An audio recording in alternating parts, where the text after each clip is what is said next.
स्वागत है हमारे YouTube चैनल फिज़िक्स हिंदी में। आज हम लोग बात करने जा रहे हैं लेज़ारियस फिगर की, जो कि one of the most important topic है आपके बीएससी फर्स्ट ईयर में, जो कि फ़िज़िक्स के फर्स्ट पेपर में आता है। तो गाइस, आज हम बात कर रहे हैं लेज़ारियस फिगर की। तो लेज़ारियस फिगर एक्चुअल में होता क्या है? लेज़ारियस फिगर क्या है कि दो सिंपल हार्मोनिक मोशंस का रिजल्टेंट है। यानी कि अगर दो सिंपल हार्मोनिक मोशन हो रही हैं जो कि एक दूसरे के क्या हैं, परपेंडिकुलर हैं, जो कि एक दूसरे के क्या हैं, परपेंडिकुलर हैं। मान लीजिए एक इस एक्स एक्सिस की डायरेक्शन में हो रही है, दूसरी जो हो रही है वो वाई एक्सिस की डायरेक्शन में हो रही है। तो इन दोनों का अगर सुपर पोजिशन होगा तो जो रिजल्टेंट हमें मिलता है, रिजल्टेंट वेव मिलती है, वो जो फिगर मिलता है वो लेज़ारियस फिगर कहलाता है। ठीक है।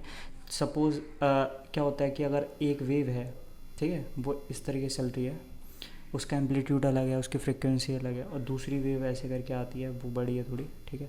तो अगर इनका सुपर पोजिशन होगा तो एक रिजल्टेंट वेव मिलेगी। ठीक है। वो क्या करेगा, निर्भर करेगा कि ये लोग कंस्ट्रक्टिव इंटरफेरेंस हो रहा है, इनका सुपर पोजिशन हो रहा है, या फिर किस तरीके से मतलब जुड़ रहे हैं आपस में। तो अब बात आती है कि लेज़ारियस फिगर में क्या होता है, ये एक दूसरे के परपेंडिकुलर होते हैं। तो लेज़ारियस फिगर की डेफिनेशन पढ़ते हैं। When a particle is vibrating simultaneously, मतलब एक साथ दो डायरेक्शन में क्या कर रहा है, वाइब्रेट कर रहा है, under two simple harmonic motions at right angles to each other, the resultant of motion of particle is called Lissajous figure. तो जो रिजल्टेंट होगा वो लेज़ारियस फिगर कहलाएगा अगर दो सिंपल हार्मोनिक मोशन हो रही हैं एक दूसरे के परपेंडिकुलर में, ठीक है, राइट एंगल पर। तो जो इनका रिजल्टेंट होगा वो क्या होगा, लेज़ारियस फिगर कहलाएगा। अब एक्चुअल में ऐसा नहीं होता है कि दो सिंपल हार्मोनिक मोशन आ रही हैं राइट एंगल में, वो एक दूसरे से जुड़ रही हैं। एक्चुअल में क्या होता है, ये डिग्री ऑफ फ्रीडम होता है। तो टू डिग्री ऑफ फ्रीडम में जब सिंपल हार्मोनिक मोशन करते हैं, जैसे कि मान लीजिए कि स्प्रिंग है आपके पास, ठीक है, इस तरीके से कि स्प्रिंग है और उसमें यहाँ पर कोई आपने क्या कर रखा है, एक कोई मेटल की शीट है आपने वो लगा रखी है, और ये स्प्रिंग है, ठीक है, पूरी ये स्प्रिंग है। अब आप इसको अगर इस डायरेक्शन में ऐसे करके मूव कराते हैं तो ये इस तरीके से मूव करती रहेगी दोनों साइड, ठीक है, इस तरीके से मूव करती रहेगी। लेकिन अगर आप क्या करते हैं, इस मेटल शीट को इधर को नहीं खींचते हैं, इस डायरेक्शन या फिर इस डायरेक्शन में नहीं खींच के आप क्या करते हैं, इधर बीच में खींचते हैं। ठीक है। ऊपर नीचे ना खींच कर और ना लेफ़्ट राइट खींच कर आप इसको बीच में खींच देते हैं। तो क्या होगा, ये जो होगा वो पेरियोडिक मोशन नहीं करेगा, ठीक है, वो क्या करेगा, रैंडम मोशन करेगा। तो इस तरीके से चलेगा, वो इस तरीके से चलेगा, इस तरीके से चलेगा, डिफरेंट शेप में चलेगा। तो वो इस तरीके की जो मोशन होती है वो आपकी लेज़ारियस फिगर कहलाती है। तो वो काफ़ी कॉम्प्लिकेटेड चीज़ है। आप सिंपल समझ लीजिए कि दो सिंपल हार्मोनिक मोशन आ रही हैं और उनका रिजल्टेंट हो जा रहा है और हमें लेज़ारियस फिगर मिल जाता है। ठीक है। जैसे कि मैंने अभी आपको पहले बताया था कि दो सिंपल हार्मोनिक मोशन हो रही हैं, उनका रिजल्टेंट जो होता है वो आपका क्या होता है, लेज़ारियस फिगर होता है। तो इसको आगे समझते हैं। तो कह रहा है कि देखो, जो और रिजल्टेंट होता है दो सिंपल हार्मोनिक मोशंस अगर होती हैं, दो वेव्स होती हैं, उनका हम सुपरपोजिशन करते हैं, तो वो किस बात पर निर्भर करता था कि उन दोनों का एम्पलीट्यूड क्या है, उनकी फ्रिक्वेंसी क्या है, ठीक है, और उनका फेज़ डिफरेंस क्या है। यहाँ भी वही चीज़ मैटर करती हैं कि ये दोनों जो सिंपल हार्मोनिक मोशन है, एक ये वाली और एक ये वाली, इन दोनों का एम्पलीट्यूड क्या है, फ्रिक्वेंसी क्या है, फेज डिफरेंस क्या है। The nature of motion of Lissajous figure जो बन रहा है, पैटर्न बन रहा है, उसका नेचर किस चीज़ पर निर्भर करता है, वो करता है एम्पलीट्यूड क्या रहा है, जो दो वेव्स मिल रही हैं उनका फ्रिक्वेंसी क्या रही है, उनका फेज डिफरेंस क्या रहा है। ठीक है। और अब क्या कह रहा है कि अगर मान लीजिए हम पे दो वेव्स हैं एक्स और वाई, जो एक्स और वाई एक्सेस पे चल रही हैं, डिफरेंट, एक इस एक्सेस पे चल रही है, एक इस एक्सेस पे चल रही है। अब वो दोनों क्या करती हैं, आपस में मिलती हैं, तो उनका जो रिजल्टेंट होगा वो लेज़ारियस फिगर होगा। ऑब्वियस बात है, हम पढ़ चुके हैं। तो अब क्या करते हैं, हम इसको इक्वेशन निकालते हैं, ड्राइव करते हैं कि वो इक्वेशन क्या बनेगी जो रिजल्टेंट को दिखाएगी। तो क्या करते हैं, मैंने जो फर्स्ट इक्वेशन है इसको खोल लिया है, तो उसको मैं कुछ इस तरीके से लिख सकता हूँ क्योंकि ये क्या है, sine omega T plus phi है, तो ये साइन एक्स प्लस वाई का काम करेगा। तो जो साइन एक्स प्लस वाई होता है वो sine X cos Y plus cos X sine Y की फॉर्म में खोल दिया गया है, ठीक है। तो ये आपकी थर्ड इक्वेशन बन जाएगी। और जो सेकंड इक्वेशन है ये, इसको मैंने यहाँ पर इस तरीके से रीअरेंज करा, और इसको अब मैं दोनों साइड अगर मैं इसका क्या करूँ, स्क्वायर कर दूँ, तो मुझे पता लगता है कि साइन स्क्वायर ओमेगा टी की value Y square upon B square है, Y square upon B square है। तो मुझे ये भी पता है कि sine square omega T plus cos square omega T जो होता है वो क्या होगा, 1 के बराबर होगा, ठीक है। तो मुझे साइन स्क्वायर ओमेगा टी की वैल्यू यहाँ से पता लग जाएगी, ठीक है। वो क्या होगी, Y square upon B square होगी। तो यहाँ से मैं कॉस ओमेगा टी की वैल्यू निकाल सकता हूँ, वो वैल्यू आएगी ये, ठीक है। तो ये वैल्यू आ जाएगी, तो मैंने निकाल ली कॉस ओमेगा टी की वैल्यू।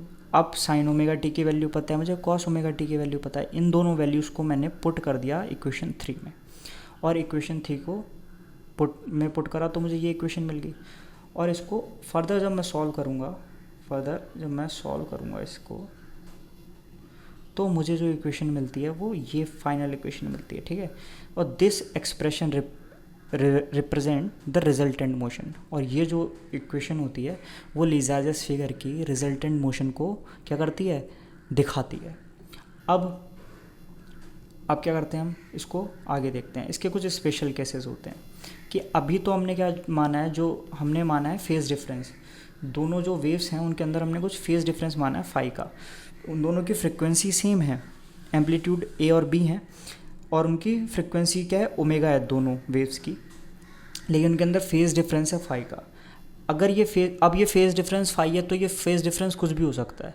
तो अगर ये फेज़ डिफरेंस 0 होगा तो कैसा लीज़ार्जेस फिगर मिलेगा। अगर ये फेज़ डिफरेंस जो है π/2 का होगा तो हमें क्या मिलेगा, लीज़ार्जेस फिगर। ये चीज़ हमें देखनी है, यही है स्टडी ऑफ लीज़ार्जेस फिगर, ठीक है। तो स्पेशल केस, पहला केस देखते हैं कि अगर जो फेज़ डिफरेंस है वो 0 का हो। फेज़ डिफरेंस क्या हो आपका, 0। फेज़ डिफरेंस जब 0 होगा तो जो इक्वेशन थी अपनी पीछे वाली, उस इक्वेशन में क्या होगा, ये जो इक्वेशन है इसमें फाई कॉस फाई आ रहा है और साइन स्क्वायर फाई आ रहा है, ठीक है। तो इस इक्वेशन का क्या होगा देखते हैं। इस इक्वेशन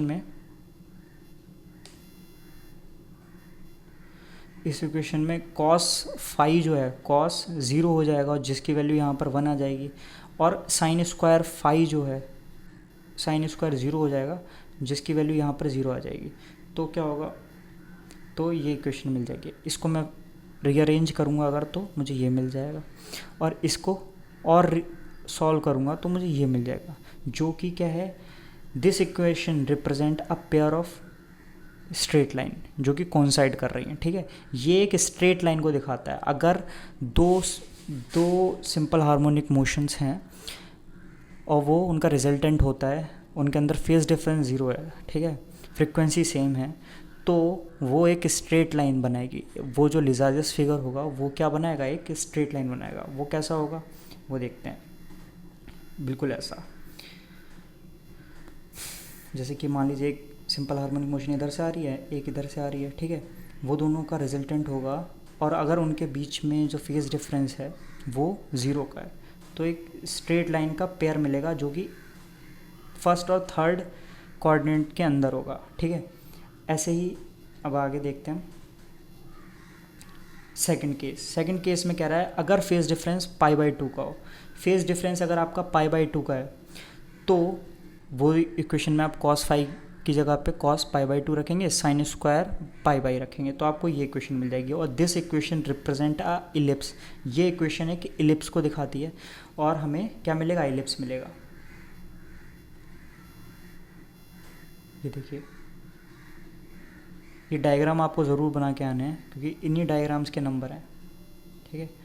तो अगर दो वेव्स आ रही हैं, π/2 का उनका फेज़ डिफरेंस है, तो आपको क्या मिलेगा, एक इलिप्स मिलेगा एक्स और वाई एक्सिस के बीच में। यही लीज़ार्जेस फिगर है।